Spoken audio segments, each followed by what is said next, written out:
Qin Mu tried to take the chance to say goodbye, hoping to find his fellow disciples and breathe for one peaceful moment.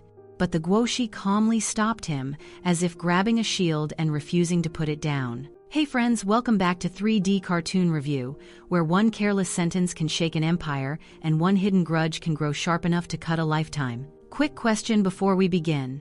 If you were Qin Mu, would you claim the glory and risk the court's punishment, or let the world stay ignorant and keep breathing? At the end of the last episode, the moment Ling'er accidentally bragged that Qin Mu was the one who summoned Tian Mo Wang, Yankang Guoshi instantly turned serious. His gaze cooled like winter steel, and his voice dropped into the kind of calm that makes people fear even the pauses between words. Merit exists, the Guoshi said, but countless commoners in the city also died, and this sin is heavy as well. He spoke like a judge who had already weighed the evidence, and like a strategist who could already see tomorrow's knives.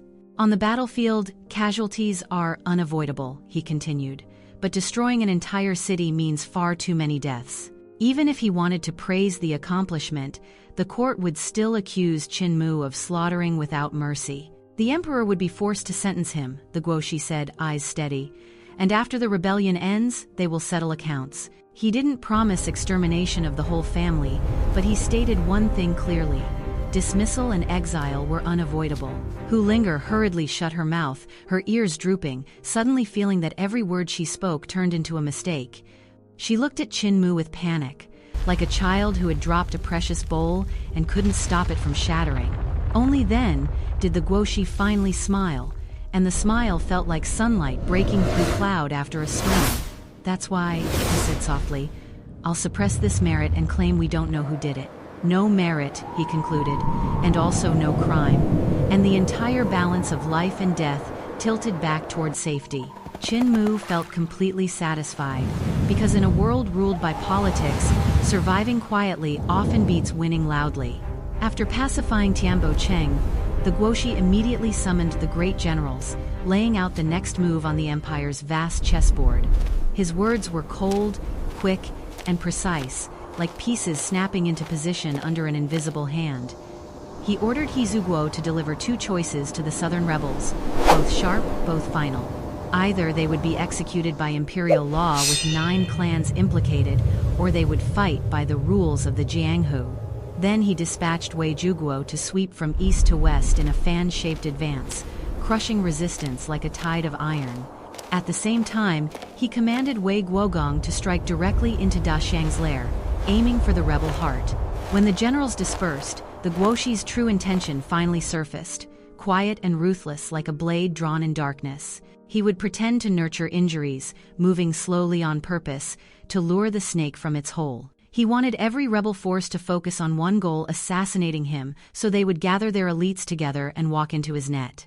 It was a trap designed with patience, because the Guoshi didn't chase enemies, he made enemies chase him. Qin Mu tried to take the chance to say goodbye, hoping to find his fellow disciples and breathe for one peaceful moment. But the Guoshi calmly stopped him, as if grabbing a shield and refusing to put it down. You can't leave, the Guoshi said, and the reason sounded absurdly natural in his mouth. If you're not beside me, how will you treat my injuries? Qin Mu understood immediately he was being kept as medicine, and also as bait, standing close enough to absorb the first strike. In a world where assassins love soft targets, a healer beside the Guoshi became part of the defense. With a wave of cloud and fire, the Guoshi summoned the Taixue Academy disciples back, along with Long Qilin, both injured and exhausted. They returned battered, covered in wounds, dragging pain behind them like torn banners after battle. Qin Mu sighed inwardly and pulled out the long whip, forcing himself into the role of healer, whether he liked it or not. He treated one after another, the whip's power mending flesh, sealing cracks and pulling them back from the edge. Meanwhile, the Guoshi spoke to the naive scholars with a promise as sweet as honey and as dangerous as poison. He would guide their cultivation, he said, if they were willing to follow him on a journey that was practically 10 deaths for one life. Their eyes brightened anyway, because young minds often mistake proximity to greatness for safety. They didn't realize that the Guoshi's lessons were paid for with blood, and the tuition was fear. At the same time, outside Tianbo Cheng, in a graveyard thick with deathly qi, a strange and chilling scene unfolded. The air there smelled like damp earth and old resentment, as if spirits had been breathing underground for years. Long Chaonan disguised herself as a weak young girl, eyes watery, voice trembling, turning helplessness into a weapon sharper than steel. She deceived the soldiers with tears, then suddenly released venomous snakes, and the massacre happened in a blink. Screams rose, then stopped, and bodies dropped into the mud like broken dolls tossed aside after a cruel game. The snakes slid back into shadow, and Long Chaonan stood alone among corpses, her breathing steady. Then she began digging frantically, hands clawing through dirt as if searching for the last thread of her own sanity. At last she dragged up the body of her father Long Wang, and her eyes widened with fierce relief. It turned out Long Wang had used a fake death technique, fooling even Mo Shen, escaping the fate meant for him. His chest rose, his eyes opened, and the dead air around him suddenly felt alive with murderous intent. When he learned the mastermind was Qin Mu, Long Wang's teeth ground together, hatred rising like smoke from hot coals.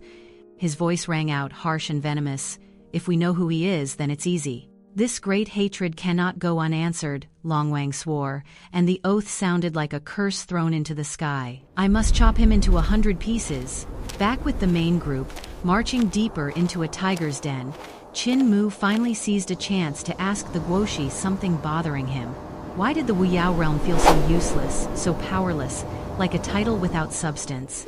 Yankang Guoshi listened, then looked genuinely shocked, as if he had just discovered that his students couldn't read the simplest words. He didn't expect the Taixue disciples' basic understanding to be this empty, like bowls polished outside and hollow within. Without hesitation, he performed a great divine ability, and the world responded like a stage obeying its lead actor. With one hand he turned Jin, Mu, Shui, Huo, Tu, and the 5 forces spun like planets around his palm.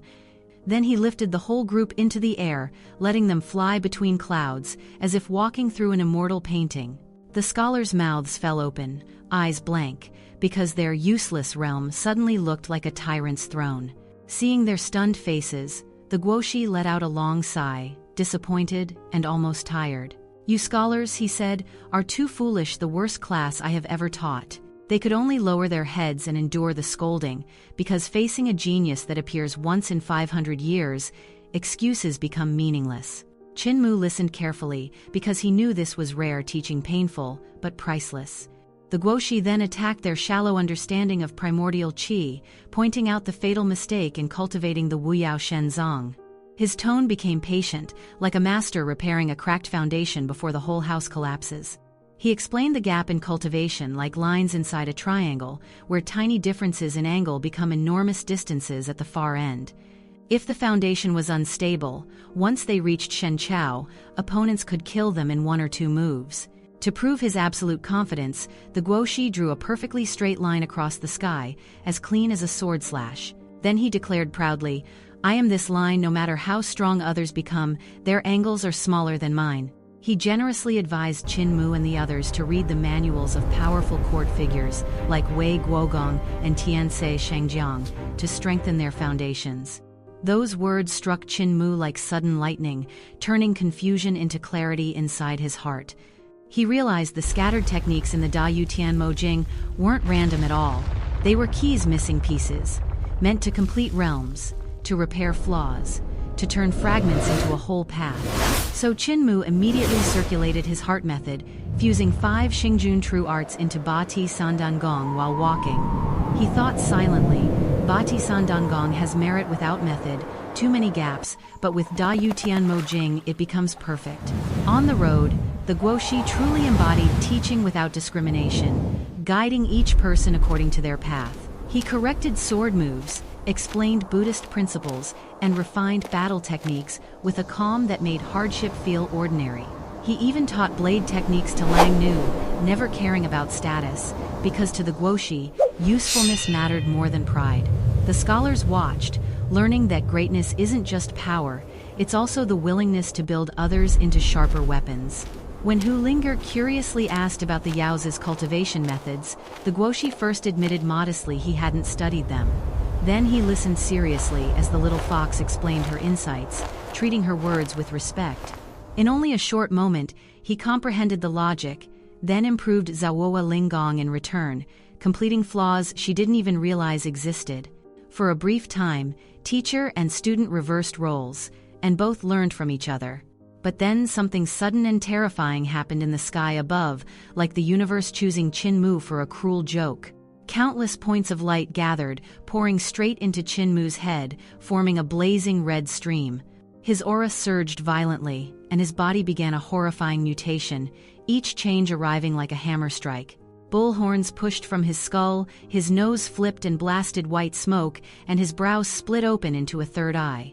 Behind him, a bull tail grew and whipped the air, snapping with sharp sounds like a weapon testing its own strength. Ling'er stared in shock, then turned to the Guoshi and blurted, half panicked and half amazed. "My young master is revealing his true form," she cried, eyes wide. "Not a fox spirit, it's a bull spirit." In the wild mountains, Qin Mu's momentum exploded, and he transformed into a strange god-demon shape. He stood with a bull head and sharp horns, feet stepping on dragon fire, majestic and terrifying at once. Yankang Guoshi watched closely, then clicked his tongue in admiration, not frightened, but impressed. He judged this wasn't demon art, it was rare, Shenhua, perfect fusion of body and divine ability. When Qin Mu displayed the Xiang sword technique amid a sea of flames, the Guoshi's evaluation carried real weight. "If you fight a Luhe realm divine ability practitioner head-on," he said, "you can absolutely seize the upper hand." After that astonishing demonstration, the group continued deeper into Nanjiang, stepping farther into danger with every mile. And now, with Long Wang's hatred rising behind them, and assassins likely gathering ahead, the road only grows sharper. So here's a question for you before we end. Do you think Qin Mu's sudden Shenhua will become his greatest shield, or his biggest weakness? And if you were Ling'er, would you keep his secret tighter, or would you accidentally blurt it out again at the worst time? If you enjoyed this episode's strategy, betrayal, and cultivation revelations, hit like, subscribe, and ring the bell to stay with us. Thanks for watching 3D Cartoon Review. Next time, the deeper they travel into the south, the louder the enemies will answer back.